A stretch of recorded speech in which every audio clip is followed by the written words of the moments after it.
Shalom Bapak Ibu sekalian yang terkasih dalam Kristus Yesus. Firman menyapa pada pagi yang indah ini, itulah yang akan memberangkatkan kita untuk menjalani kehidupan kita sehari-hari. Mari kita berdoa. Di pagi yang indah ini Tuhan, kami datang ke hadirat-Mu membawa sukacita dan ucapan syukur kami. Terlebih ketika kami akan memulai berbagai aktivitas kami. Biarlah melalui firman-Mu yang akan kami baca, yang akan kami renungkan, itu berbuahkan kebaikan, kekuatan kami untuk menjalani kehidupan kami. Terpujilah nama-Mu Tuhan. Dalam nama anak-Mu Yesus Kristus kami berdoa. Amin. Saudaraku yang terkasih di dalam Kristus Yesus, firman Tuhan pada hari ini Sabtu tanggal 21 Juni tahun 2025 terambil dalam kitab 2 Timotius pasal yang ketiga ayat yang ke-14. Demikian firman Tuhan. Tetapi hendaklah engkau tetap berpegang pada kebenaran yang telah engkau terima dan engkau yakini, dengan selalu mengingat orang yang telah mengajarkannya kepadamu. Demikian firman Tuhan. Saudaraku yang terkasih di dalam Kristus Yesus, John Maxwell pernah menulis demikian. Pemimpin adalah seorang yang mengetahui caranya, menjalani caranya, dan menunjukkan caranya. Saya ulangi, pemimpin adalah seorang yang mengetahui caranya, menjalani caranya, dan menunjukkan caranya. Seorang pemimpin tidak hanya pintar untuk memimpin, tetapi dia juga harus bisa menjadi teladan bagi orang-orang yang dipimpin. Kita lihat di tengah-tengah dunia ini, banyak para pemimpin yang masih mau memimpin, yang masih bisa memberikan keteladanan, yang masih juga mau memimpin di dalam berbagai lini kehidupan, baik di pekerjaan ataupun di tengah-tengah kehidupan rumah tangga. Saya ambil contoh, seorang pemimpin tengah-tengah keluarga tentunya adalah tugas kami sebagai kaum bapak, tugas seorang suami. Kami adalah seorang pemimpin di kantor, pemimpin di gereja, pemimpin di tengah-tengah masyarakat. Tetapi terkadang kami gagal memimpin di tengah-tengah keluarga. Mengapa? Karena banyak persoalan-persoalan yang terjadi di tengah-tengah kehidupan keluarga.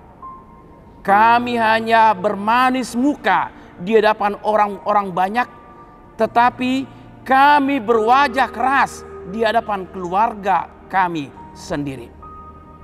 Oleh sebab itu, firman Tuhan mengingatkan kita sekarang ini supaya kita menyadari jati diri kita sebagai seorang yang berpegang kepada kebenaran akan firman Tuhan.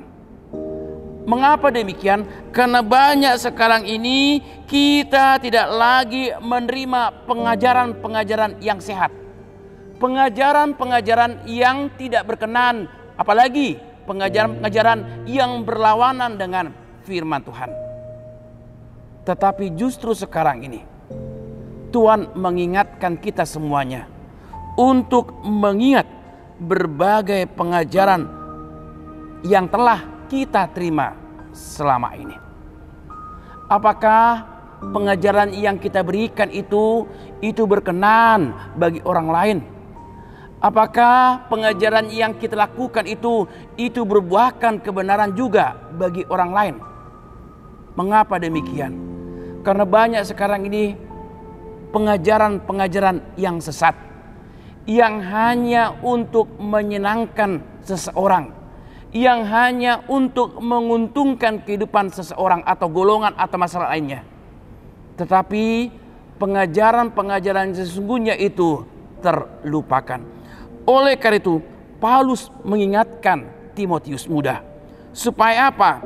Supaya ia juga bisa meneladani berbagai pengajaran, terlebih juga pengajaran yang dilakukan oleh Paulus kepada muridnya Timotius. Timotius muda juga diminta untuk bisa menghadapi berbagai pengajaran-pengajaran palsu yang hanya mementingkan keuntungan mereka, yang hanya mencari-cari kehormatan, sementara mereka membawa kesesatan di dalam pengajaran. Mereka tidak lagi menjadi pelayan-pelayan takut akan Tuhan, tetapi mereka hanya mencari-cari keuntungan sesaat. Dan itu juga terjadi di tengah-tengah kehidupan kita, terlebihkan juga di tengah-tengah negara kita ini. Oleh sebab itu, Paulus menasihati Timotius, demikian juga menasihati untuk kita semua, supaya kita juga melihat keteladanan. Kita menjadi kepala rumah tangga yang menjadi imam di tengah-tengah keluarga. Kita menjadi istri atau ibu yang menjadi sahabat bagi anak-anaknya dan keluarganya. Kita juga menjadi anak pembawa warna, pembawa sukacita di tengah-tengah keluarga. Inilah ia menjadi tolak ukur kita ketika kebahagiaan, ketika semua telah Tuhan berikan kepada kita. Mari kita belajar untuk bisa melakukan yang benar di hadapan Tuhan. Itu yang pertama. Yang kedua, bagaimana Paulus juga ingin menasihati Timotius. Tadi saya katakan banyak pengajar-pengajar sesat yang ingin menjerumuskan kehidupan jemaat yang dilayani oleh Timotius. Tetapi justru Paulus menyatakan sikap bahwa Timotius diminta untuk berhati-hati dengan para pengajar sesat. Kenapa?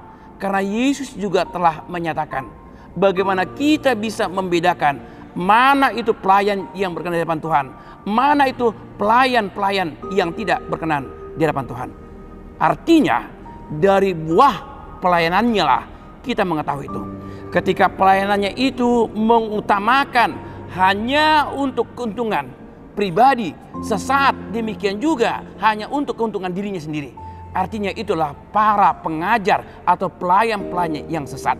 Tetapi justru sebaliknya, ketika seorang pelayan itu menyatakan sebuah pengajaran tentang Yesus Kristus yang penuh dengan kesaksian, yang penuh dengan keteladanan, justru disitulah kita merasakan sukacita yang dari Tuhan. Apa? Buah dari pelayanan kita itu senantiasa diingat. Oleh karena itu, bagaimana kita bisa meneladani seorang Paulus, seorang Yesus Kristus, kalau kita tidak mau belajar dari kehidupannya? Mereka telah bisa menunjukkan keteladanan dengan baik. Mereka setia apapun pergumulan, apapun tantangan, apapun yang dihadapi, mereka tetap setia. Demikian juga dengan kita sebagai orang percaya. Mari ikuti teladan yang telah dilakukan oleh para pelayan gereja. Ikuti teladan. Ikuti teladan yang dilakukan oleh para pelayan gereja. Ikuti teladan yang dilakukan oleh para pengajar-pengajar firman Tuhan. Ikuti teladan dari kehidupan kita, terlebih keluarga besar kita, suami kita, istri kita, anak-anak kita. Biarlah mereka juga berkenan di hadapan Tuhan. Kiranya Tuhan memberkati. Amin. Kita berdoa. Firman-Mu telah membuka hati dan pemikiran kami, ya Tuhan. Ketika Tuhan juga mengingatkan kami untuk mengingat berbagai keteladanan, berbagai nasihat, berbagai pengajaran yang telah diberitakan oleh para pelayan gereja, oleh para orang tua, oleh para orang-orang yang senantiasa mewartakan berita Injil-Mu di tengah-tengah kehidupan kami. Keteladanan, kebenaran, Dan ucapan syukur itulah yang Tuhan nyatakan di tengah-tengah kehidupan kami. Oleh karena Tuhan, mampukan kami menjadi teladan. Dan mampukan kami juga Tuhan untuk menyuarakan kebenaran yang dari Tuhan. Kami sebagai suami, mampukan kami Tuhan menjadi imam di tengah-tengah keluarga kami. Kami menjadi seorang istri, mampukan kami Tuhan menjadi penolong dan sahabat bagi keluarga kami. Kami sebagai anak-anak-Mu Tuhan, mampukan kami Tuhan pembawa sukacita, pembawa warna, damai sejahtera yang dari Tuhan. Kami berdoa Tuhan untuk lini kehidupan kami, usaha, pekerjaan, rutinitas kami, pendidikan anak-anak kami, demikian juga berbagai pergumulan yang kami hadapi saat ini. Kami serahkan semua kesulitan-kesulitan hidup kami Tuhan, ketika kami juga harus mengalami kelemahan fisik oleh karena sakit penyakit. Biarlah Tuhan, Tuhan menjamah segala sakit penyakit kami, dan Tuhan juga memberikan semangat, karena kami percaya hati yang gembira adalah obat yang mujarab. Oleh karena Tuhan, kami serahkan perjalanan hidup kami, pakailah kami Tuhan menjadi pekerja, pelayan-pelayan Tuhan yang setia di hadapan-Mu. Terpujilah nama-Mu, dalam nama anak-Mu Yesus Kristus kami berdoa. Amin.